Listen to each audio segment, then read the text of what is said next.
That music just gets you hopping, doesn't it? I think that's great intro music. Anyway, welcome back in, everybody, to another edition of the 19th Hole, a podcast for golfers. Hope that everybody is doing well out there. We've got another terrific show planned for you today. You know, golf design, golf architecture is a personal favorite of mine. I've been very lucky to have played with a number of golf course designers, and it's very interesting when you get into their head as to why they did this or they felt they had to do that, and all sorts of cool things. And we have a gentleman on today that is just fantastic at what he does, and you're going to learn a lot about him when we bring him up for the interview. Anyway, as usual, we're coming to you from the fabulous Rigel Studios right in the heart of Las Vegas, just moments away from the iconic Las Vegas Strip. Weather here is getting pretty good, and people are out playing golf, and that is really what it's all about. You know, we have a lot of stuff that's going on in the golf industry. For instance, you know, TaylorMade is up for sale. R&A, USGA is having talks or negotiations or the idea about rolling back the ball and that type of thing. So we're going to start bringing kind of current events to you. We're going to figure out, you know, a separate segment as to what's happening in the industry. And I think hopefully that you are going to find it very interesting, as I do and a lot of other people in the golf industry itself. Anyway, we've got a hell of a lot of show for you today. So without further ado, let's bring up our guest, and I'm going to tell you a little bit about Mr. Steve Forrest. Steve is the chairman and chief design officer at Hills Forrest Smith in Toledo, Ohio. Steve has been a course architect since he graduated Virginia Tech with a bachelor in landscape architecture in 1979. Steve has been involved in all areas of course design as well as construction. Steve has been a member of the very prestigious organization, the American Society of Golf Course Architects, since 1985. In fact, he was elected president of that organization from 2007 to 2008. Steve has garnered several awards and recognitions throughout his career, like being named Golf Architect of the Year by Boardroom Magazine in 2003.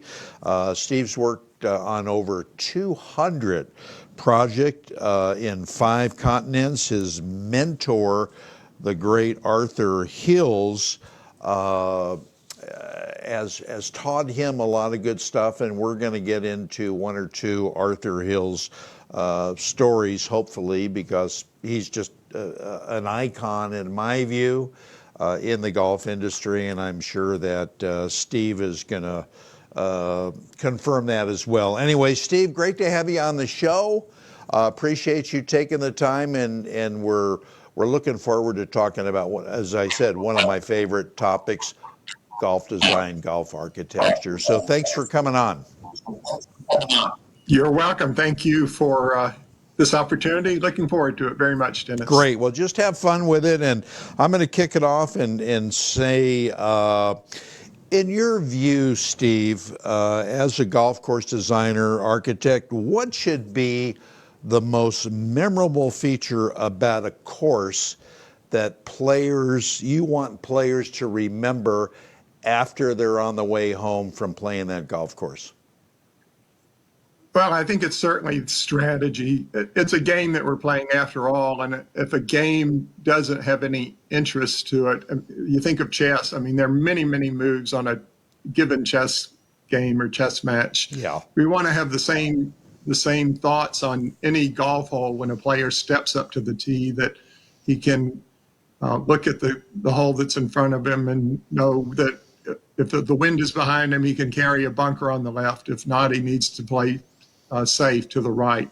Looking at the strategy from really starting at the green and working back toward the tee is how we design the golf hole. So That's a little tip for how to play a golf hole as well as you're standing on the tee, perhaps the first time you've ever played it, trying to get inside the architect's head. Yeah, yeah, no, that's a good point. And speaking of that, and I'm sure you have too, I've played golf courses where there are anywhere from 2 to 3 to 4 to 5 to 6 sets of tees. I think that's a little extreme. What normally do your designs have as far as the number of tees available? Well, if you think about the vast difference between players, I mean, if it's a tournament course, like a tournament players club, for example, Yeah, they just played Torrey Pines at 7,600 yards this right. past weekend. And there are some ladies and beginners who may only hit the ball 100 yards off the tee. So a perfect course for them may come in at 4,200 yards. So even if you only have 500 yards of difference between each set of tees, let's say it's a 7,000 yard course, they're not all Torrey Pines. So if you do 70, 65, 60, 55, 50, 45, that's 6 sets of tees Right, right there. So right. that's kind of where we are most days Yeah. when we're designing a new course. Yeah, it's Now, it has to do with your ability, it has to do with your handicap, and unfortunately, I think as you would agree with me, too many players, want to get their money's worth, and play it from the tips and all that kind of stuff. And why? Why don't you just go out and have a good time rather than having the golf course beat you up? And speaking of Torrey Pines, which I've played both courses a number of times, don't forget that's at sea level. And that's like an all-day sucker, Steve, playing it from the back. oh, that 12th hole is just brutal. What's it, 506 par four, and Oh boy. usually the wind is coming right off the coast, and so yeah, that's a tough hole for me playing from the forward tees. I got to tell you. Yeah. Yeah, that's why they're two great tracks. Lots of golfers, Steve, think that the greens complex is the most important feature of a golf course. I totally disagree with that. What's your thought? If you look at maybe a rating after player play golf course, happens perhaps in the design. Of course, architects, whenever we in to talk about a renovation in an existing golf course, we say that the character of the bunkers really determines the character of the golf course. Think about the bunkers at Augusta National, for example, versus a Sand Hills or Pinehurst number 4, just Yeah, totally different look and character and feel. Of course, the trees and vegetation are important too, but sure. the bunkers would be the answer to your question. So. There are some designers and architects that kind of, well, I think of Pete Dye, kind of like a trademark thing, with the planks and the bunkers and all of that stuff. How do you feel about bunkers in general? Do you think a golf course should be heavily bunkered or scarce on bunkers or what? Well, it's interesting you bring up Pete Dye. We think he's really a master, and I think Arthur has admired his design quality over the years. He a diagram of his bunkers, or even if it's a water hazard. If you think about the 18th hole at TPC Sawgrass, for example, it kind of curves around there, and you bite off as much as you can chew. Right. So Arthur Hills has always said, if you've got 50 bunkers on a golf course, that's plenty. And on a given par four, for example, you can have one fairway bunker set at a diagonal, and then at the green have an opposing diagonal, so that if you carry the diagonal on that first on the fairway, it opens up the approach shot to the green by avoiding the second greenside bunker. If you can understand that, it's a little hard to show just verbally, but two bunkers can adequately defend the strategy on a par 4 hole. I agree. As long as they're, like you said, strategically placed, gives the Absolutely. player Anything something to beyond, have to think about.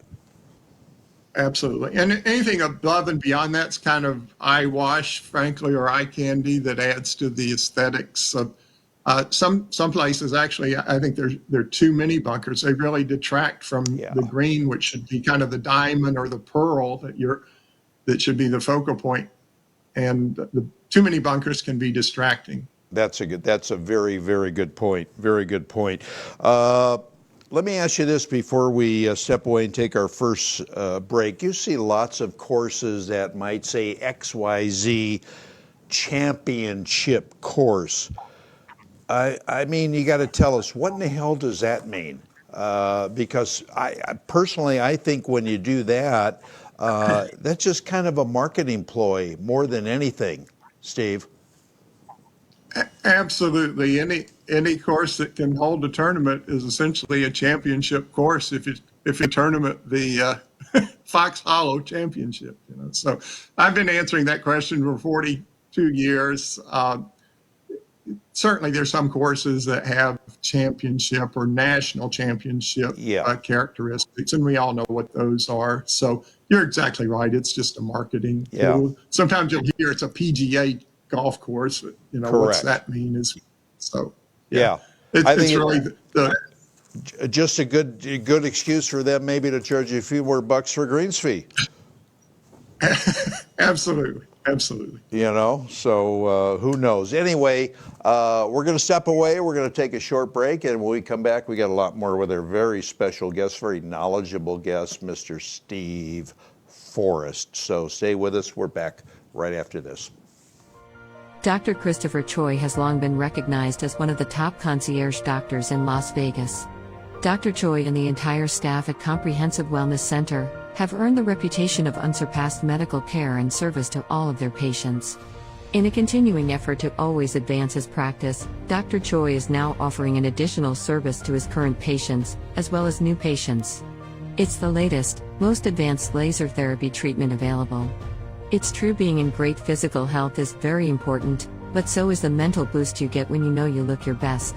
Whether you want to lose those wrinkles, diminish those acne scars, decrease pigmentation, skin tightening, or permanent fat reduction, this procedure is the answer.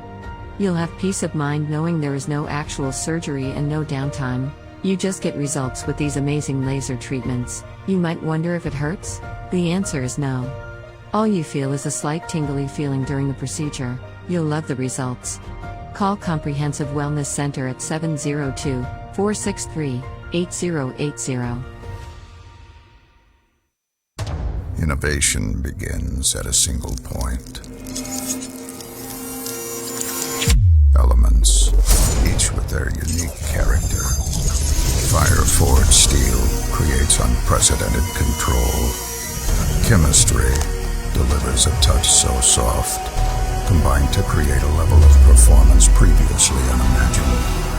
Like magic, the Elixir, the new Tour Ball from Encore.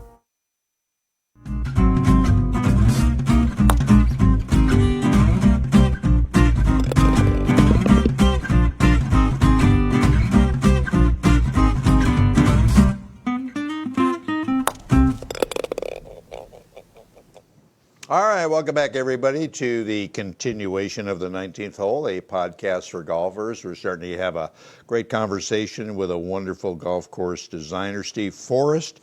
And Steve is located in Toledo, Ohio, or Ohio, as they say, I guess, if you're a native. Anyway, Steve, in your opinion, what's the most difficult type of land to build a golf course on? And how much does the environment these days come into play? Well, certainly the most difficult type is a flat field in Florida where maybe they were growing asparagus or some other crop. If you're working on a site that's a sandy site or rolling site, it kind of gives you some clues as to which direction you should go or start or where you should put the clubhouse. If you've got a flat site that's a rectangular property, it's all has to be created in the architect's head.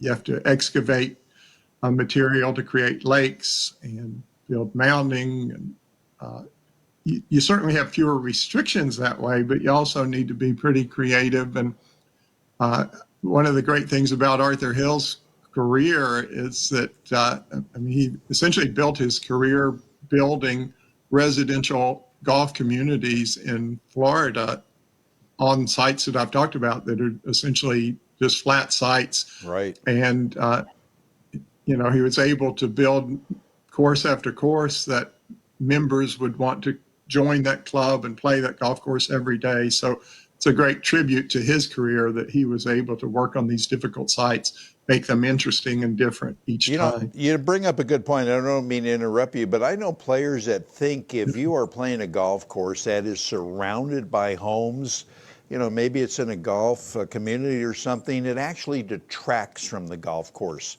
What do you think about that? Well, certainly that's true, but if those homes weren't there, you wouldn't be playing that golf course because the golf course is the amenity for the homeowner. Right. Again, going back to Arthur Hill's, I mean, billions of dollars of real estate have been built around his golf courses. One of the developers, US Home, or they're now called Lennar, they hired him 20 different times to design golf courses in their community. So they saw the value in the Arthur Hill's name because the golf courses were beautiful to view from the home site, yet they were fun to play as a member of the golf course. Yeah, absolutely. Absolutely. And I know you're right. A lot of people will consider either buying a home or, especially if they're golfers, obviously, buying a home or building a home on a golf course. I used to live off a couple of them, and it's it's always beautiful to look out and lush grass and trees and all of that kind of stuff, and it's important. What about the environment, though, Steve? Today, with everything that's going on in our government and all around the world, actually, the environmental concerns are very important. How much does that affect you and your design? Well, it affects us quite a bit, actually, but the approach is generally hands-off when it comes to wetlands or other sensitive areas, if it's a gopher tortoise habitat, for example, in Florida. And that's something that we've really been dealing with at least back to the mid-'80s, 1985. Arthur Hills was the golf architect of the year, I think, by Florida Golf Week magazine for the design of Bonita Bay, the Marsh course, which became a top 100 course because it played in and around wetlands and was beautiful. It was like you were taking a nature walk. There were several holes where you had connections over timber bridges, like walking in a state park or park. So it's just kind of one of the rules that as a golf course architects, now we don't even think about it. It's you stay out of the wetlands and use them to your advantage, frankly. Yeah, exactly. What happens, though, Steve, and I don't know if you've ever had this experience or anybody in your firm, what happens when you get hired by a landowner and you kind of get sideways with him? He wants this, he wants that, and you're telling him, look, Mr. Smith, it's just not practical. It's just not going to work. We can't build a waterfall here for whatever reason. And as I say, you might get a little sideways. How do you get around that? How do you appease the guy that's hiring you?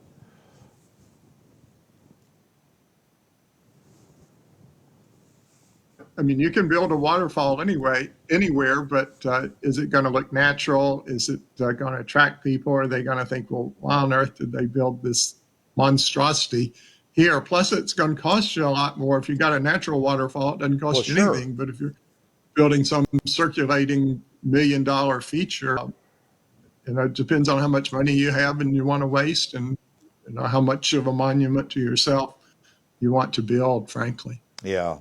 Your partner Arthur Hills, who I said earlier, I think is an absolute icon in the golf industry as far as golf course design, has done some really great work, as you're aware of. Give us a good Arthur Hill story. good Arthur Hill story. Yeah. Usually I get some really good ones from golf course builders where they've tried to kind of get ahead of him or on the plans, and they'll show him a feature and they'll say, oh, is that the way it is on the plan? And they'll say, well, no, I thought it would look better this way. And he'd say, well, did you draw the plans or did we? So he really liked to, we wanted to stick by the plans the first time. Or sometimes he'll get a green chairman or somebody who'll question something, and he'll say, well, what do you do for a living? Well, I'm a banker. And he said, well, do I tell you what your interest rate should be? No. Well, then don't tell me where my bunker should be. So, Oh, that's good. I just thought of something too. When you're working at a private course, obviously you have to make a presentation. Do you guys have to go before the board of directors? oh, absolutely. Usually we start at the green committee level where you really have usually the best golfers and a good representation of the membership there. There's probably the low handicapped lady is there, and then the best player, and then you have a few senior guys like me thrown in for good measure. But yeah, we'll develop a master plan first, starting with their goals. Like we know they want to rebuild the bunkers and greens, but as we go there, we'll also see things as a professional, like why is that cart path running right up the middle of the fairway? It's an eyesore, or you don't need this many bunkers, or if you slid that green 40 feet to the right, it'd be right on the water and would have a great shot value for a good player, and a higher handicapper can bail out to the left there. So we see a lot of things as professionals, right away that they've been playing there maybe 20 years and don't see. But we definitely start with the green committees. They all approve it and go to the master, to the board, and then a lot of times we'll go with town hall meetings and meet with the membership, and they'll ask questions, and we'll talk about why they're not always going to hit in that bunker that we just put there. People are really hesitant to change their game. Like, well, that's where I always hit it. Well, we're going to try to make it a little more interesting golf hole this time. Yeah, and I want you to move that tree because, that type of thing. There's an old saying in the golf business that a golf course is a good, great second shot golf course. I think there's a lot of truth to that, Steve, don't you? Absolutely. You're talking relative to strategy, and you need to be in position for and that kind of goes back to the strategy that we were talking about earlier. A well-placed hazard off the tee sets up a greenside hazard, and because of that, we really start designing at the green. And we want somebody to come in from the left-hand side because that's what the topography is. Or there may be other characteristics too that you don't really think about. We know the next hole is to the right, so we want people to exit to the right side. So we may not bunker up the right side of the green so much that people can't get off the green easily. So there are a few things that go into it. But generally, we do start at the green and work back. The second shot, on a par 4 is the shot that is the money shot, essentially. Absolutely. I think there's a lot of truth to that. Not how you drive, how you arrive. Yeah, that's exactly right. Last question before we take our next break, Steve. If you had the opportunity today to design a course to slow up tour players, what would you do first and foremost? Would it be length? Would it be lots of water, lots of bunkers, weird greens, or what? Because there's a lot of talk right now with the USGA and the RNA are starting conversations about rolling back the ball, which I think is never going to happen. But what would you do as a designer to really kind of slow up these guys? Well, you first think about, maybe you narrow the fairways and plant a bunch of trees. I mean, they've done some of that at Augusta, if you think of the 11th hole, for example. But I still just bang it away and, hope they can, they're magicians, you think of the shot that the playoff at Augusta where he hooks the shot, out of the woods onto the green. Yeah. They're magicians, so they can get out of anywhere. Probably the best governor is to have a big cross hazard at the appropriate length that if you don't want them to hit it past 300, then you have a cross hazard that starts at 305. Right. I think of Hell's Half Acre at Pine Valley. I think it's the 16th hole there. You're not going to drive into that, because if you do, you're playing out of a waste bunker from there on. Although these guys may be good enough, that doesn't even slow them down. But I think really the simple answer is an appropriately placed cross hazard that's big enough and covers a wide enough arc that they have to lay back. But again, that's not really what we like to do as golf course architects. Yeah, right. We don't really want to take the driver out of their hand. Right, correct. And I don't think length, you could build all the 8,000 plus yard golf courses all day long. These guys are going to still shoot fantastic numbers. Exactly. I'm thinking too kind of about Pete Dye's, his diagonal strategy is really good. You not only have to get the right distance, but you have to get the right line as well, so that, okay, if I'm going to hit at 305, I need to be precisely on this line, or else I'm going to the rough. And again, that 18th hole at TPC Sawgrass is a perfect example of that you've got to hit that fairway that's going diagonally across from you, but you got to pick the right line as well. Correct. All right, Steve, we're going to step away, take another short break, and we're going to leave you, though, as we always do every week, with our game and improvement tip with Adam Bazalgate from Scratch Golf Academy in Florida. So stay with us. We'll be back more with Steve Forrest right after this.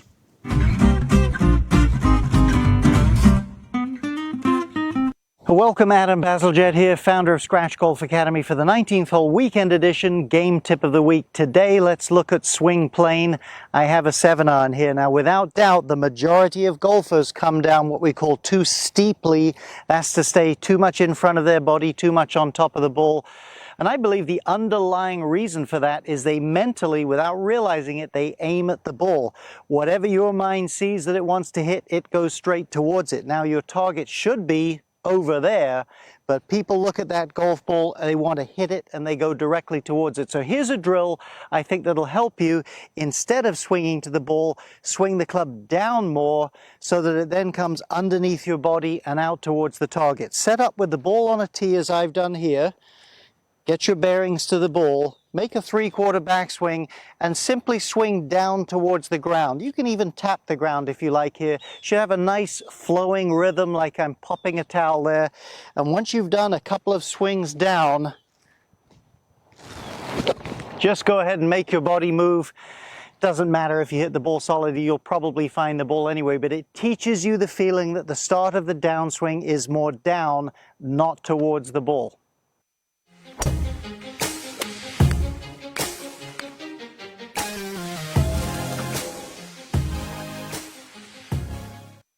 When it comes to golf, I'm a man of few words, as you'll see.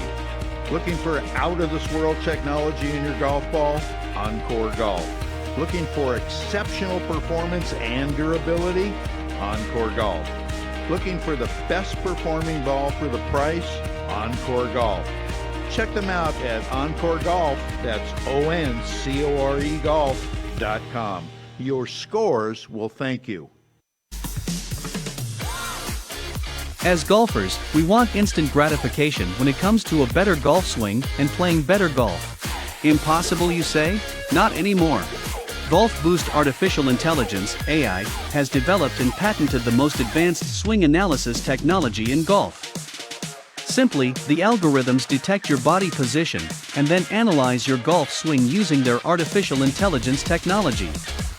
The AI captures all the relevant data from your swing video and then presents you a personalized lesson.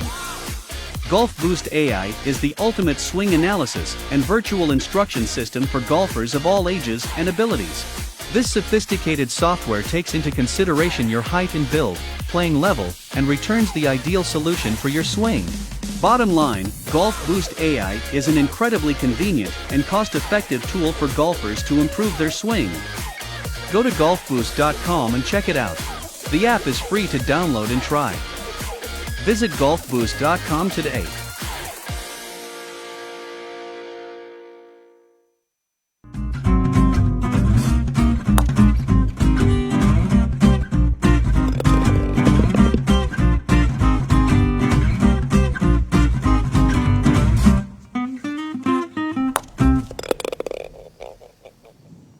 Well, welcome back in, everybody, to a continuation of the 19th hole, a podcast for golfers, having a great conversation with Steve Forrest. And before we continue, I've got two major announcements.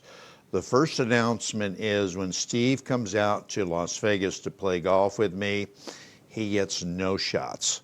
The second announcement is we're in the process now of working on an online store, a swag store with some really, really cool stuff. So we're working on that now, and obviously when it's up and running, we're going to let you all know. And if you check out our show again, please give us a like, give us some nice comments, subscribe if you go to YouTube.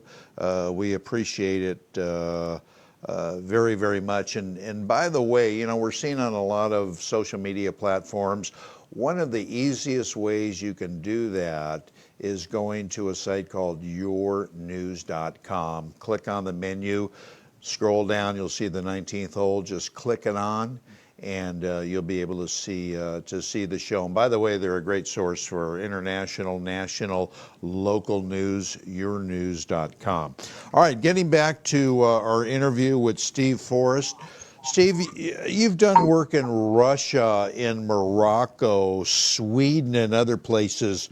What's the biggest difference between doing a golf course there as opposed to here in the United States? Well, even those three countries that you mentioned, each one is slightly different. Sweden, they speak English. They have everything you need in terms of equipment.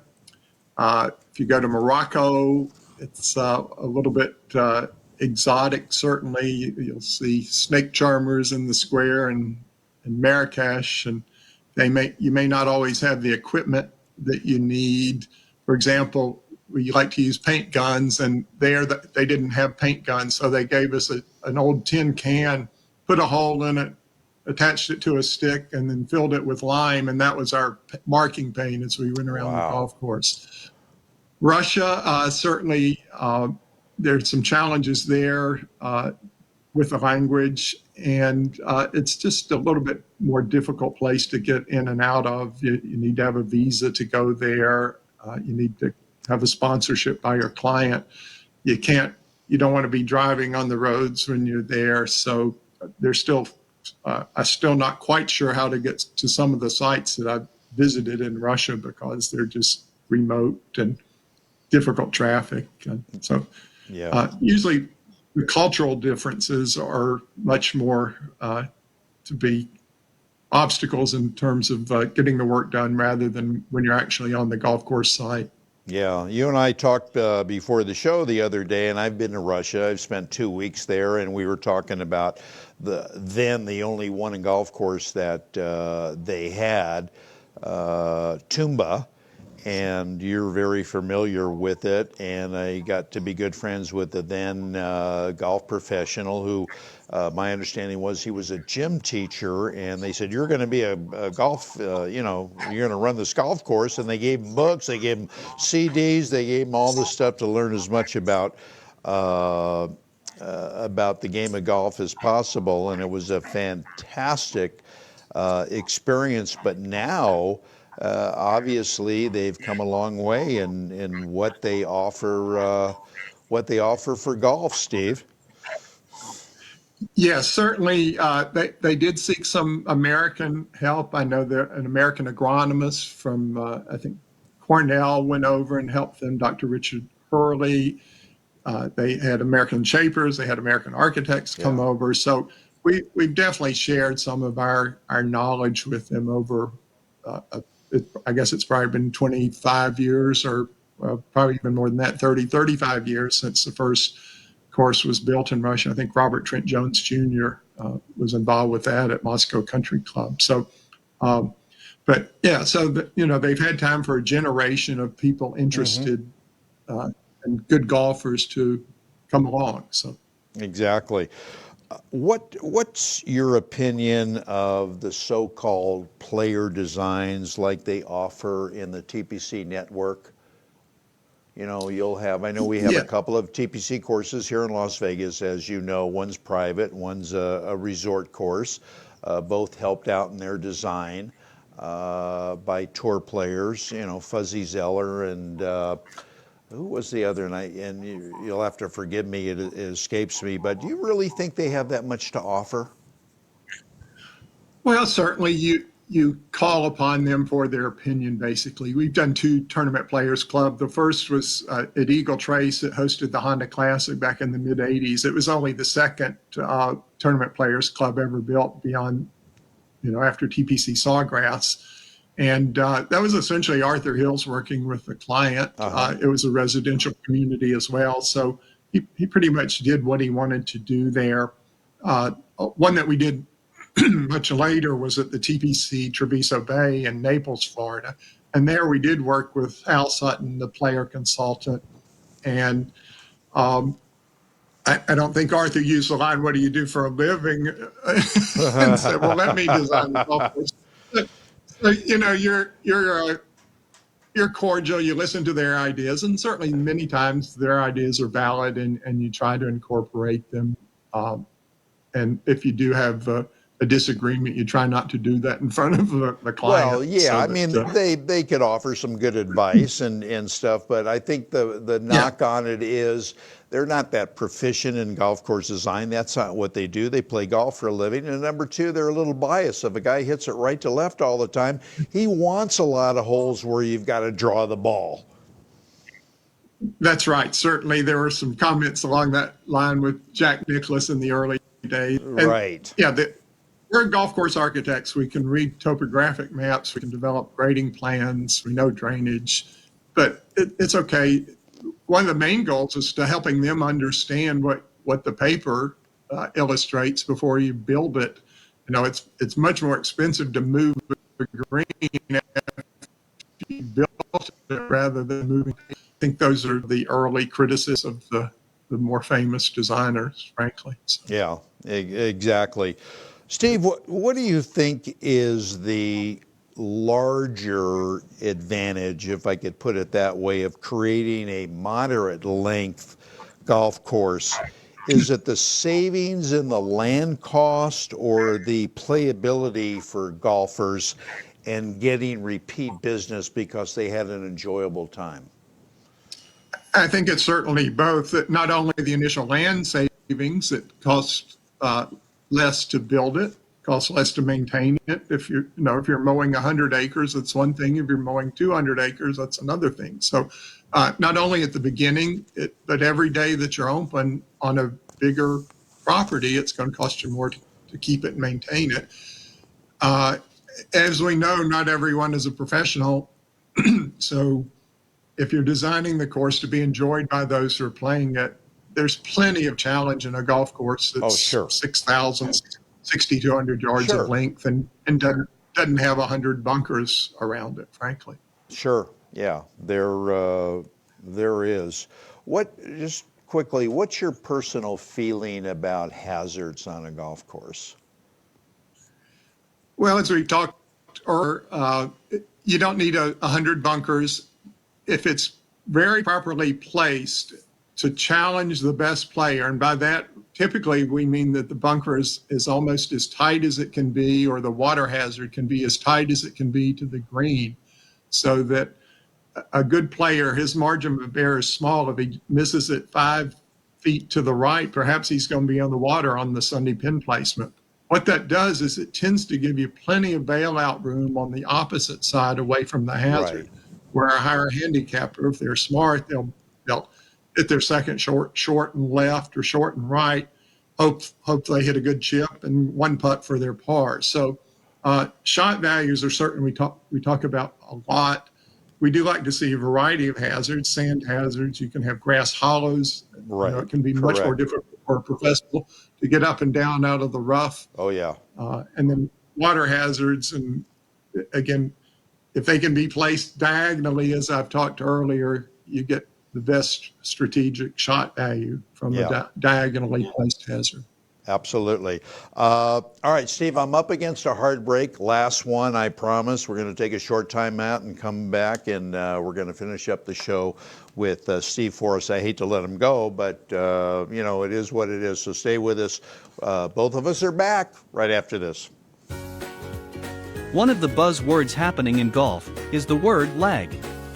You hear it all the time, but what is it, and how do I get it?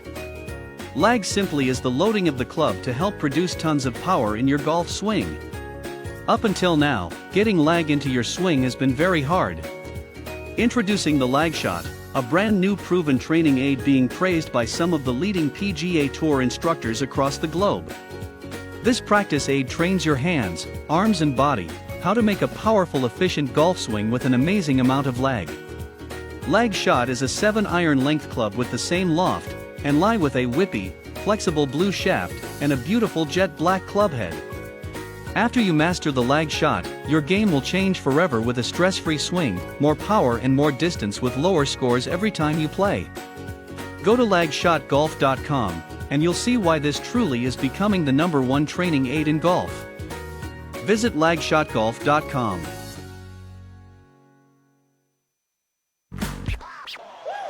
Hey golfers, I've been a golf talk show host for a long time, and I've been playing golf even longer. Being in golf media, I've had the chance to play every ball ever made. I've tried them all. Well, my search is finally over because I found the best ball I have ever played with, and more golfers are finding the same thing. I started playing with the Elixir golf ball made by Encore Golf. Encore Golf has revolutionized both their golf balls, the Elixir or the Avant 55, or the brand new Vero X1, to where the performance of either will simply blow you away. It did me. If you're looking for better performance and durability with your ball, Encore Golf has it. Don't just take my word for it. Check them out at encoregolf.com and you'll become convinced, as I am, the first time you tee it up with Encore. It's the best performing ball for the price. Go to encoregolf.com and see for yourself. Your scores will love you for it. That's ONCORE golf.com.